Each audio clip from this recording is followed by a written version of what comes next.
I'm with Richard Bond, who is the Operations Director for Optichrome, and we're doing this little video really just to announce the new Think brochure that Optichrome have developed. It's the must-have industry tool for all designers, all people involved in the print industry. It's very, very exciting. We're going to do a little page-by-page description of everything that's going on in the brochure. But Richard, could you just explain the idea behind this brochure and who it's aimed at? We have a brochure that designers can use as a reference tool for all the different processes that are available from printers. There's some special finishes in there that and a tin chart that would be a useful tool for these guys. If they're trying to discuss things with their customers, they can use it as a reference. For example, if a customer wanted to see UV varnish, they can open the page on the UV varnish and it's there for their customer to see. Yeah, I mean, as somebody who's involved in marketing, I think that it would be very useful to, if somebody's designing a brochure for their own company or whatever, to see all the different finishes and all the different techniques, because there's some really neat ideas inside this brochure, isn't there? Yeah, absolutely, and I think the key thing is with this that it's a reference book that will show different processes, but also alternative processes. So, for example, the UV process I was just talking about, we also offer drip-off varnish, which is an inline system, much cheaper, but it shows you the difference between the two processes. Right.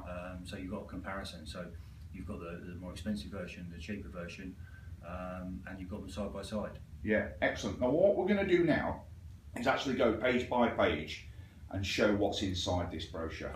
Okay. And like I say, I think quite a few people in Optichrome are referring to this as a print Bible. Yes. Because that's exactly what it is, isn't it? Yes, we try to cover as many processes that we can, processes that we do in-house, processes that we send out as outwork, and there's also a very useful tin chart in the back, which is quite difficult to come by these days, and if you do find them, they're generally quite expensive. So this is something that every designer wants on their desk? Yeah, I would hope so. Excellent. Okay, let's go through the brochure. So if you just want to open up the first page, Richard, okay, and what we got there. Okay, the first page is something that's close to our heart at Optichrome. It's about environmental standards. This is an area that we all feel quite strongly about, and believe a lot of the accreditations that a lot of printers have are really not telling the whole truth, and we've gone for the top level of accreditation, and I believe EMAS really is the way forward if you want to claim to be an environmentally friendly company. Yeah, I mean, I've been involved with Optichrome doing the media and marketing now for about 2 months, and I've got to say, it's one of the things that I've actually really noticed is the extraordinary lengths you guys go to be as environmentally friendly as possible. Of course, it's not. You're in print. You're not going to be 100% environmentally friendly, of course, but there are things you can do to to make a difference. That's absolutely right, and I think the key thing that we're trying to say here is that whilst seemingly all of these accreditations on the outside look the same, we've really gone that one step further. Belts and braces. Absolutely, and, right. and EMAS is, as far as I'm concerned, top of the tree, and there's total transparency with it. We have to publish a booklet every year with all of our stats, and also that appears on our website. So we're being very honest about where we're saving, and also our continual improvement going forward. Brilliant. Okay, now let's go on to the next page. Okay, as we said before, this is a brochure that's made for marketing houses, designers, and people that are buying print. Okay. So we've tried to make it as a reference book. So we've started on page 1 with the international paper sizes, which is obviously a useful tool. It's really useful. I mean, I always forget the different paper sizes. I suppose if you're involved in print, you kind of you take it for granted that you know these things, but for someone who, particularly the clients, it's useful to be able to show them something. Absolutely, and it gives them an idea that these days everyone's trying to save money, and when you've got the paper sizes in front of you and what's available, you can make it more economical, making jobs, getting more out of a sheet. So it's a key part of buying print these days. Okay, fantastic. And on to the next page. Okay, and the next page is a very similar page, but basically this is the envelope sizes. And the reason for putting this in is we've got in-house mailing, and there's a big difference between the costs of producing a mailing by hand or going through a mailing machine. So we've actually given the envelope sizes here and marked up which ones are suitable for mailing machines. Right, okay, that's very useful. Yeah, okay, on to the next. Next page is our folder templates. These are available to download on our website, and the idea being it's partly environmental and partly financial, that we've got these standard cutters already made, and if a designer is designing a folder, they can download this outline artwork and then create their folder to one of our standard specs. So not only does that save time, it saves money, and a lot of effort. A lot of effort on that. Right. Yeah. Okay. Great. On to the next. Okay. Now this looks so cool. Yeah. I love this. This is the theme of the brochure that we've got for a retro type look. At the old days where you'd have an overlay explaining how the artwork worked, and this is basically what this does. So the overlay on each page explains what we're trying to do and what we're trying to show. And on this one, it's showing two processes. The two processes being die cutting and use of a fifth colour. So we've got two pictures of the car, one die cut with a straightforward blinker, and as you open it up, you get your blinker blinking. Right. So it shows a nice quality bit of die cutting around the car there, and reveals the indicator. Fantastic. And fifth colours are very useful. There's a lot of customers that their corporate colours are done as a fifth colour, but it can also be used to enhance pictures, and that's what we're trying to show. Yeah, I think that from a marketing point of view, let's take product placement as an example. If you've got a particular product in an image and you really want it to stand out, this might actually be a really good way of doing that. And again, this is what this book is about. It's showing those different processes, and later in the book we show what you can do with varnishes as well as fifth colours. Yeah, and I think that a lot of people just imagine particularly litho print as just four colours. Yeah, absolutely. So to have a fifth colour can really help with your marketing. Yes, it can. Excellent. Okay, on to the next. Okay, a little bit risky here. Yeah, so we've gone for another page here which shows the use of a fifth colour, but this time it's a metallic colour. Right. So on this picture we've got two sets of handcuffs, and one has got an underlay of a metallic silver, and comparing the two, you can see this is a much more lifelike picture. Yeah. We've also used this page to show the difference between coated and uncoated stock. So this page, the first page, is printed on a coated stock, and you've got a nice bit of lift there, and the black looks black. When we print exactly the same file onto an uncoated stock, you can see how much flatter it looks.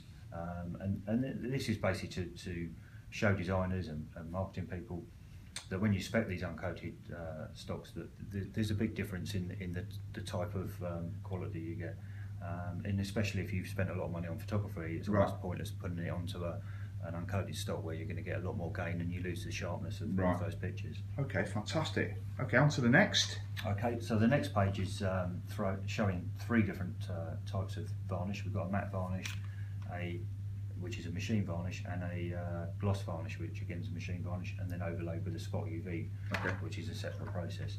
So what we've done here is, in the background we've put a matte varnish, around the fish we put a gloss varnish, and then overlaid over the top is a UV varnish, highlighting the colour of the mackerel. That looks so cool, very effective, isn't it? Makes it very lifelike. Yeah, I love that. Fantastic. Okay, on to the next one. And the next one, basically showing foiling. So there's varying foils that you can get, but we picked probably the ones that are used most of all, which is a gold and a silver foil. Okay.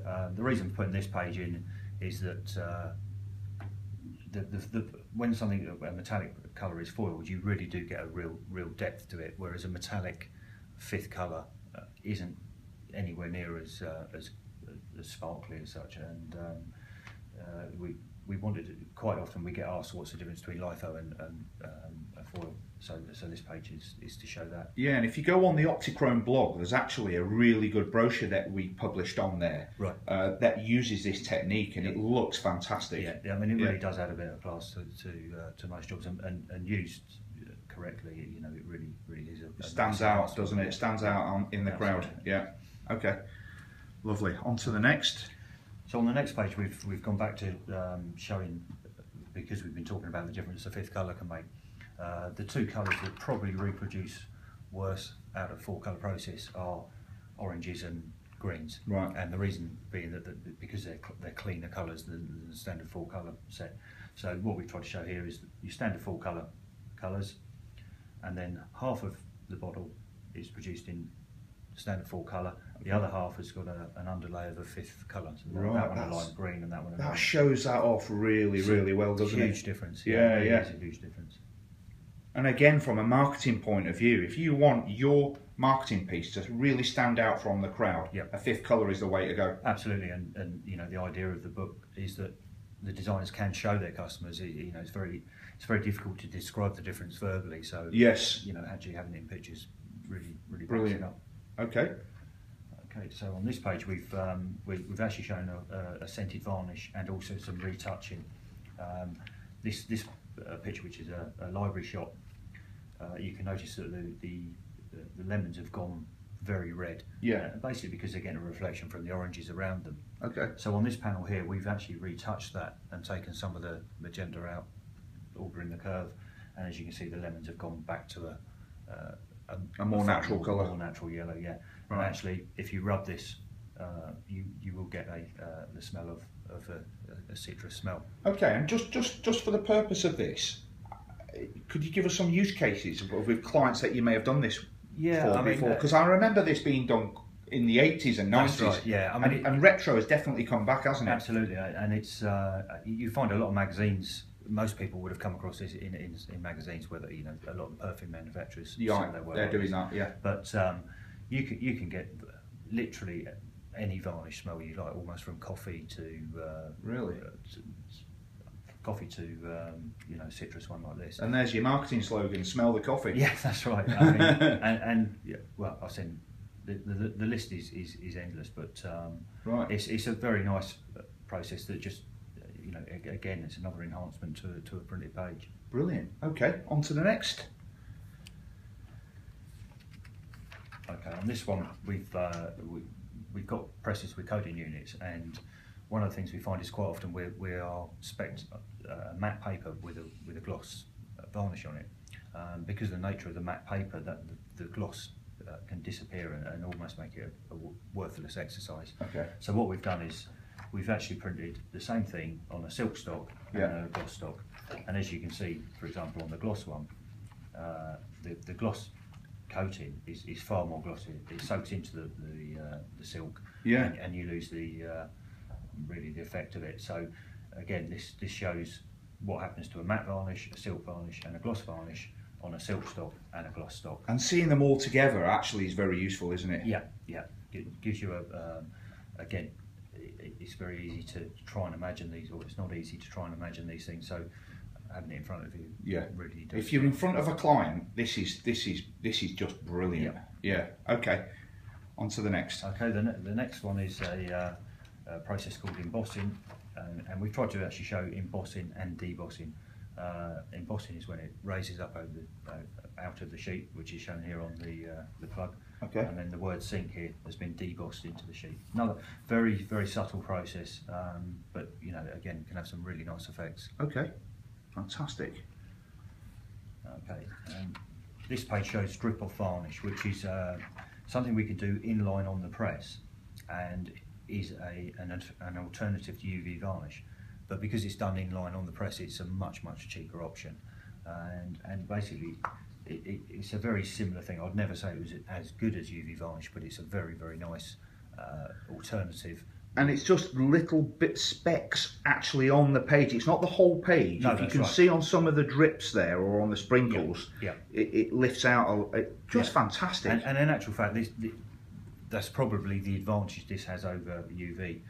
With a UV, although it's a raised surface to it and visually looks a lot glossier, it's limited to the detail that you can do. Whereas this will literally do dot for dot. So because we're doing this on press, we could literally do a dot for dot reproduction of it. Fantastic. So what we've showed here is a panel of it. So you've got a panel of the gloss, and you can see that's Yep. a lot glossier than around it, and then we picked out the highlights of this image, and then put the very effective. Yeah, very effective.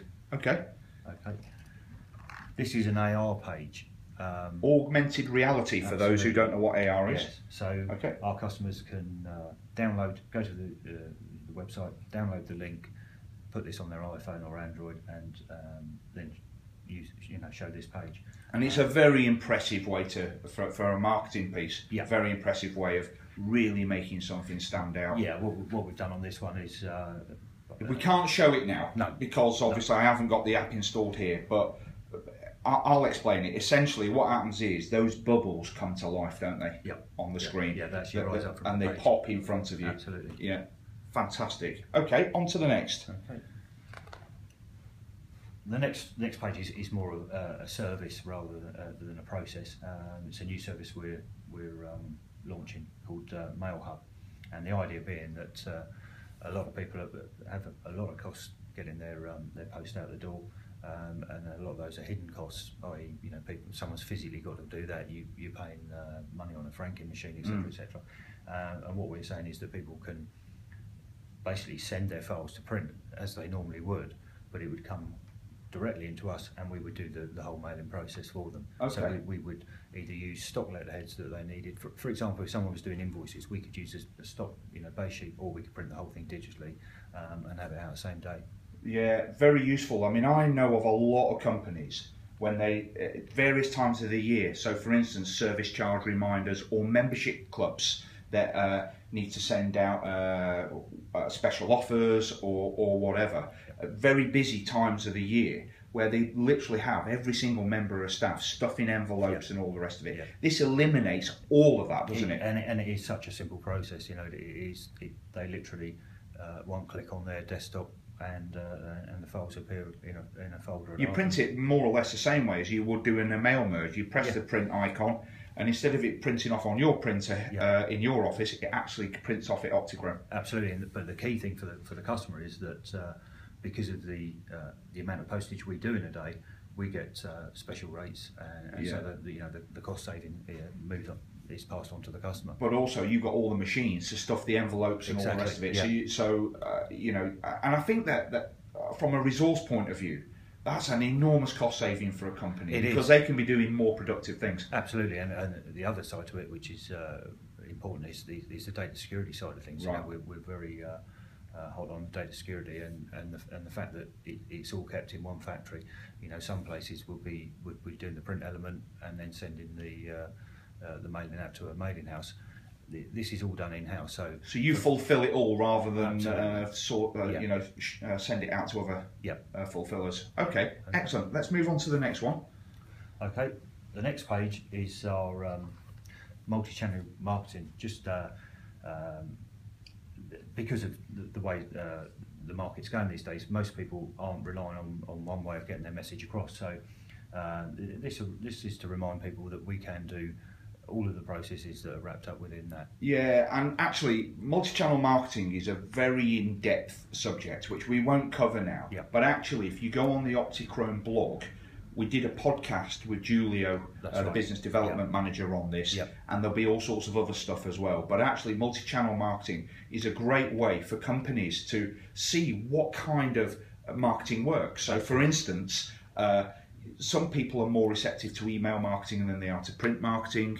Some are more receptive to text messages or whatever. And this, using technology that Optichrome have invested in, allows you to nail that down. Yeah, and the analytics are amazing. You really do get a full feedback of how your campaign's going and which bits of it are working and which bits aren't. So you can put your resources into the ones that are. Lovely. Okay. Okay, and then pretty well that's the end of the book bar the tint charts. But actually, for a lot of people, that alone is worth its weight in gold just for that. Yeah, it's like I say, I don't even know where you can buy one now. They are very difficult to get hold of, and if you can, certainly the last one I bought, which was a few years ago, was very expensive. So this is it's a nice tool for designers to have. It's very simple. You go through, you work out your percentages, and it works to the colour that you pick. Yeah, absolutely. Now, this brochure Optichrome are giving for free, aren't they? They are, yeah. It's, and how would somebody involved in the print industry or marketing or whatever, how would they get their hands on one of these? Well, basically, if they contact anyone at Optichrome, all we ask is that we actually have an appointment with that person to go through the book and explain the processes. It's not a piece that we feel we can just mail out and expect someone to grasp completely the idea. Yeah, you want to be able to talk them through it. Talk them through it and explain exactly how the processes work. Excellent. Well, I'll overlay on here all the contact details. So literally, all you got to do to get your hands on one of these is call Optichrome, Yeah, and they'll take care of the rest. Sure. Richard, thanks so much for taking part in this. Really useful. I'm absolutely fascinated by this. I definitely want to get my hands on one of these as well, because as a marketer, I think this is priceless. So thanks very much. Fantastic.